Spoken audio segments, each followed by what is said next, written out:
आज मैं आपको present perfect past perfect tense के बारे में बता चुका हूँ। पास्ट परफेक्ट टेंस उसी तरीके का है जैसे प्रेजेंट परफेक्ट टेंस होता है, लेकिन इसमें फ़र्क ये है, इसमें काम हो चला होता है, उसमें काम हुआ होता है। मतलब काम जल्दी ही ख़त्म हुआ होता है। परफेक्ट का मतलब कि ख़त्म हुआ होता है। लेकिन प्रेजेंट परफेक्ट टेंस में और पास्ट परफेक्ट टेंस में, तीनों में वर्ब की थर्ड फॉर्म का यूज़ होता है। मैं आज आपको कुछ जो जनरली यूज़ होती हैं, बाकी आपकी बुक्स में दी हुई हैं, जनरली वर्ब की फर्स्ट सेकंड थर्ड फॉर्म मैं आपको कुछ बता जो जनरली यूज़ होती हैं, बाकी आपकी बुक में है। जैसे suppose eat, ate, eaten, become, became,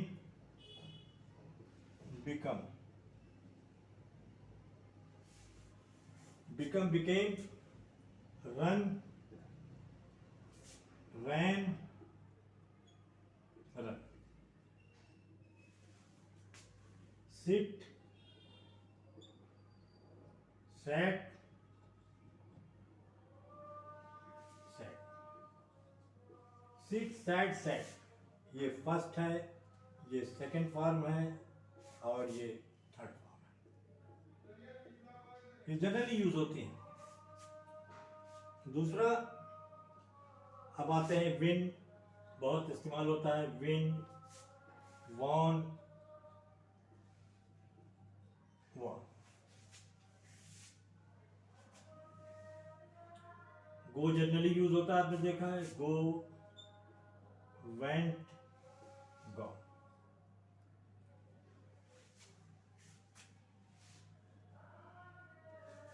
no,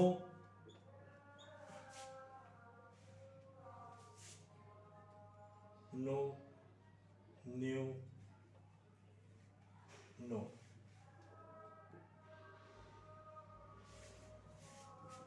eat माने खाना होता है, बिकम माने होना होता है, रन माने जो है दौड़ना होता है, सिट माने बैठना, विन माने जीतना, गो माने जाना और नोन माने जानता हूँ। ईट इसकी सेकंड फॉर्म है, ईट इसका जो है सेकंड फॉर्म है और ईटन थर्ड फॉर्म है। बिकम, बिकेम की सेकंड फॉर्म बिकेम है और थर्ड फॉर्म बिकम, फिर बिकम हो जाता है। रन, रैन, रन। सिट माने बैठना, सिट, सैट, सैट। इसके बाद win, won, won. Go, went, gone. Go आप जनरली यूज करते हैं, गो, नो, न्यू और ये जनरली यूज होने वाली फर्स्ट सेकंड थर्ड फॉर्म की वर्ड्स हैं। बाकी आप अपनी बुक से देखें और मैं बीच बीच में आपको बताता जाऊंगा, ताकि आप मेरी वीडियो से देखकर लोग चीज़ों को समझते चलें। अब मैं आता हूँ पास्ट परफेक्ट टेंस पर। पास्ट परफेक्ट टेंस बहुत इंपॉर्टेंट टेंस है। इंपॉर्टेंट क्या है कि इसमें आपको दो चीजें एक साथ, दो काम एक साथ होते हुए मिल जाएंगे।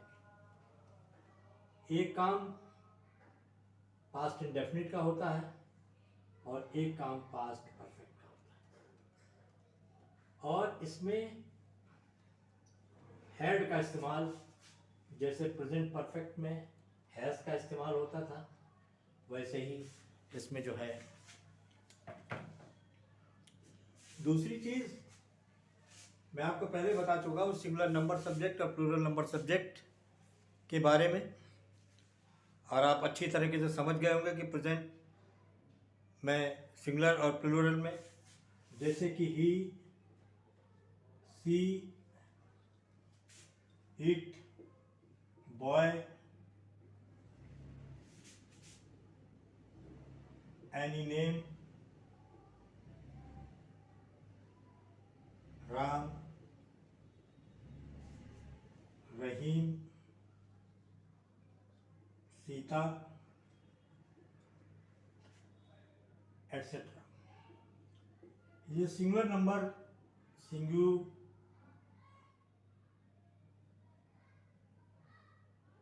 सिंगुलर नंबर सब्जेक्ट है।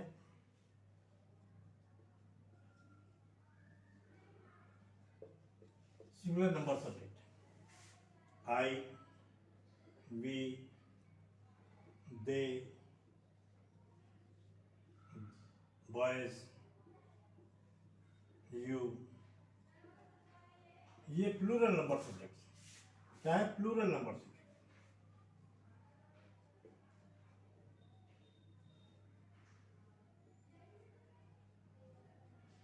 ये प्लूरल नंबर सब्जेक्ट।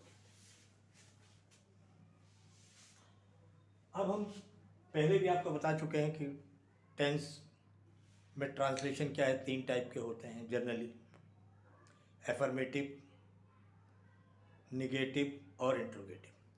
यहाँ सबसे पहले हम एफर्मेटिव सेंटेंसेस का बनाएंगे और इसमें चाहे सिंगुलर नंबर हो चाहे प्लूरल नंबर हो, इसमें हैड का इस्तेमाल किया जाता है। वर्ब की थर्ड फॉर्म इस्तेमाल होती है, कि हैड की थर्ड फॉर्म इस्तेमाल होती है।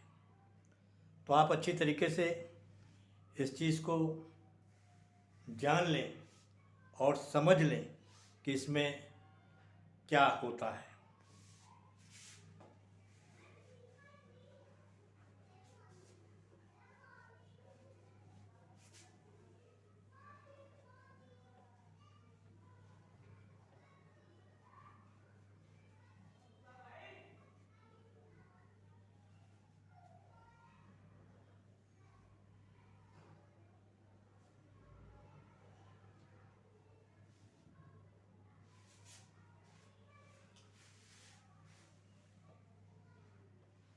इसमें होता क्या है, उसने खाना खा लिया, वो सो चुका था, वो रो चुका था, हम पढ़ चुके थे, इस टाइप की चीज़ों का इस्तेमाल इसमें होता है। और जो है वर्ब की थर्ड फॉर्म लगती है। और इसमें क्या है कि जो है हैड का इस्तेमाल होता है, चाहे सिंगुलर नंबर हो चाहे प्लूरल नंबर हो। सपोज उसने खाना खा लिया था, ही हैड ईटन फूड। उसने खाना खा लिया था, ईटन देखिए थर्ड फॉर्म में, उसने खाना खा लिया था। Sita had eaten food, Sita खाना खा चुकी थी। I had eaten food. ये कौन सा term? They had eaten food, they had eaten food. उन्होंने खाना खा लिया था, उन्होंने खाना खा लिया था। देखिए सिंगुलर नंबर, ही जो है सिंगुलर नंबर सब्जेक्ट है, ये प्लूरल नंबर है। आई स्पेशल केस है। वी हैड ईटन फूड, उसने खाना खा। ये एफर्मेटिव सेंटेंसेस हैं। इनका जो है यूज सीधा सीधा है, ना यहाँ पर सवाल है, यहाँ पर ना नहीं है, नहीं का कोई सवाल नहीं होता है। तो अब हमने ये एफर्मेटिव सेंटेंस खत्म किया है। अब हम आते हैं निगेटिव सेंटेंस की तरफ। निगेटिव सेंटेंस में सब कुछ वैसे ही होता है, बस सिर्फ नॉट का फर्क, सिर्फ नॉट आता है, नॉट लगता है वही आता है, उसी का हम जो है क्या बोलते हैं, निगेटिव सेंटेंसेस में हम लेते हैं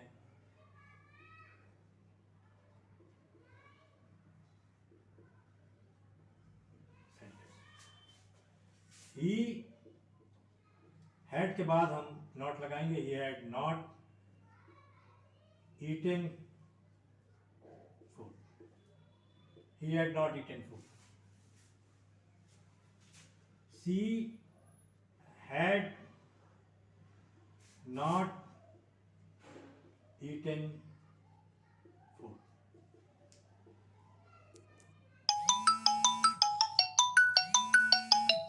She had not eaten food. You had not. You had not eaten food. You had not eaten food.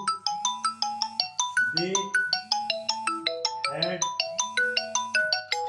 not eaten food. They had not eaten food.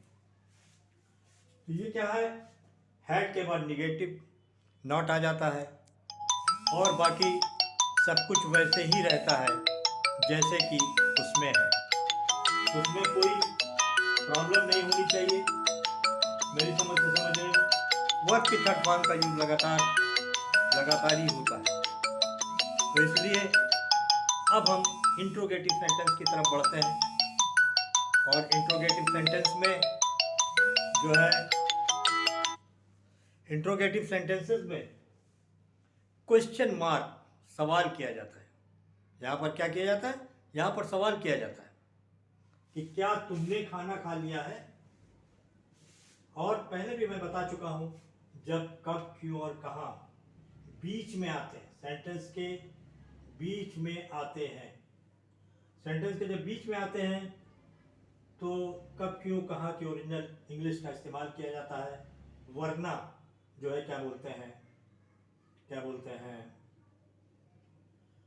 Head से ही काम निकल जाता है। क्या है, क्या उसने खाना खा लिया था, तो आप यहां पर had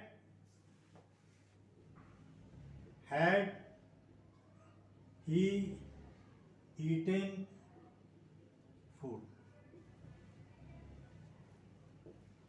had he eaten food, उसने खाना खा लिया था।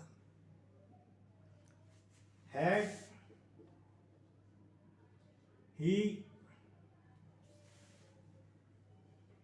सी ईटेन फूड, उसने खाना खा लिया था।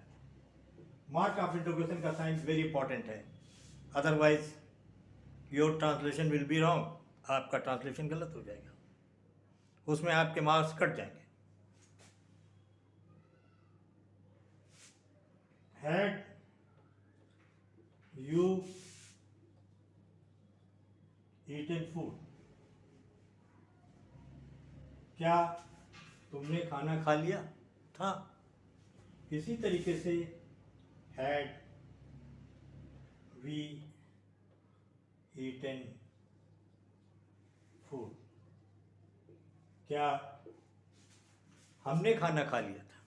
यहाँ पर क्या सबसे पहले आया है, अगर यही क्या बीच में आता तो हम उसकी ओरिजिनल अंग्रेजी का इस्तेमाल करते, उसकी ओरिजिनल इंग्लिश का इस्तेमाल करते। क्या का अंग्रेजी वॉट है, क्योंकि अंग्रेजी वाई है। तो अब हम देखिए ट्रांसलेशन में इस्तेमाल करने जा रहे, उसने क्या खाना खा लिया था। अब यहाँ पर क्या बीच में आ रहा है तो उसने उसकी अंग्रेजी हम व्हाट इस्तेमाल करेंगे, व्हाट इस्तेमाल करेंगे। देखिए what had he eaten food, had he eaten food, क्या उसने खाना खा लिया था। क्या तुमने खाना खा लिया था, व्हाट हैड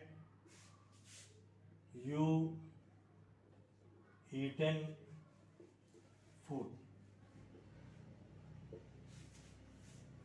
देखिए यू जो है प्लूरल नंबर सब्जेक्ट है, इसी तरीके से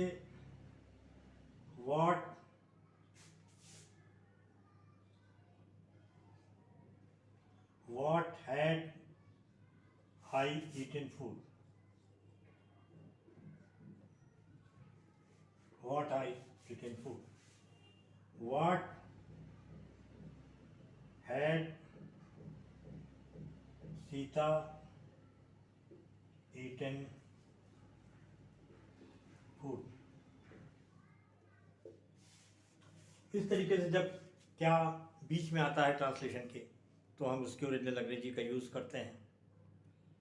अब मैं आपको ले चल रहा हूँ, मैंने आपको बताया कि पास्ट परफेक्ट टेंस बहुत इंपॉर्टेंट टेंस है, जो दो टेंसेस को भी जोड़ता है आपस में।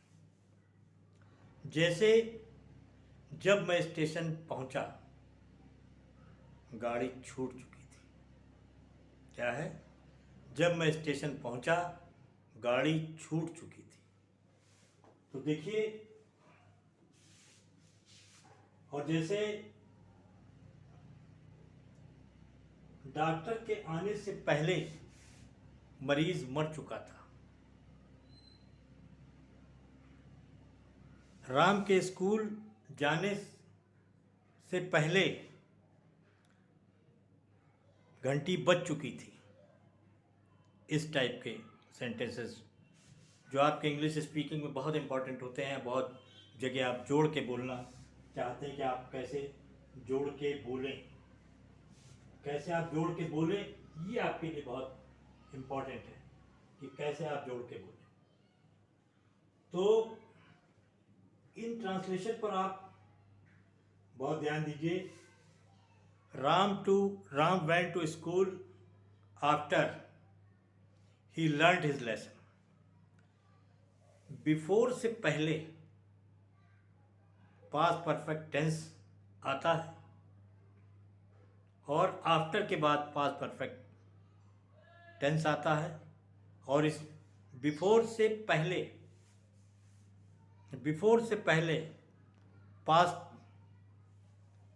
परफेक्ट टेंस का यूज करिए और बिफोर के बाद में पास्ट इंडेफिनिट टेंस का यूज करिए। जैसे मैं आपको बताने जा रहा हूं, जब मैं स्टेशन पहुंचा, गाड़ी छूट चुकी थी। When I reached station,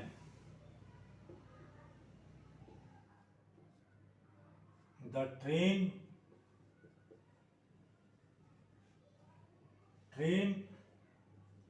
had started from station.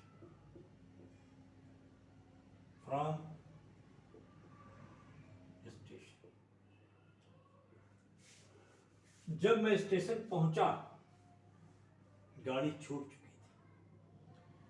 तब की अंग्रेजी दिन भी आप लगा सकते हैं अगर चाहें, ना लगाएं तो ये कॉमा इससे ही काम चल जाता है। इस टाइप के ट्रांसलेशन बहुत पूछे जाते हैं आपस की बोलचाल में।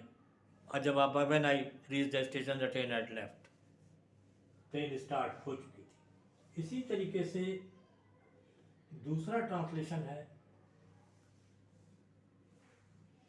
Patient had died.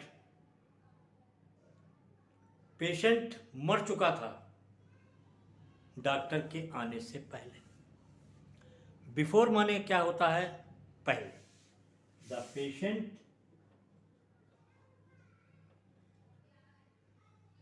Had died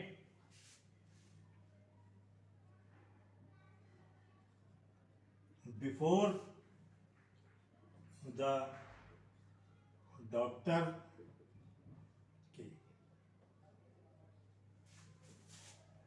came.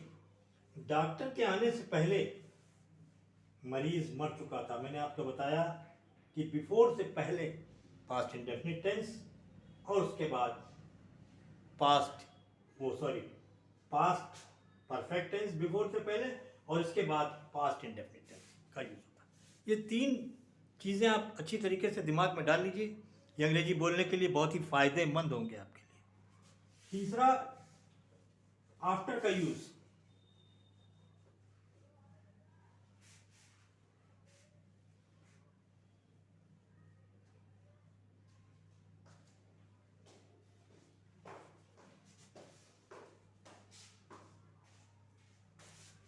Third one क्या है?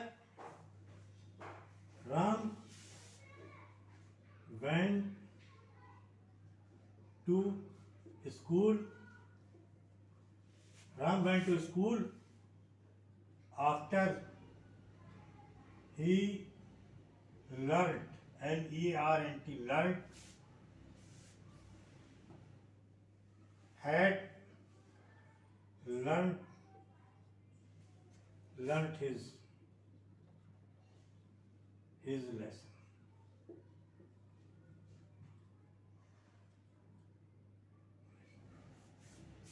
राम स्कूल गया, उसके बाद वो लेसन याद कर चुका था। तो आफ्टर के बाद आप जो है पास्ट इंडेफिनिट टेंस का इस्तेमाल करेंगे, प्रेजेंट पास्ट परफेक्ट टेंस का, और आफ्टर से पहले ये टेंस जो है आपका पास्ट इंडेफिनिट है, और ये वाला जो है पास्ट परफेक्ट है।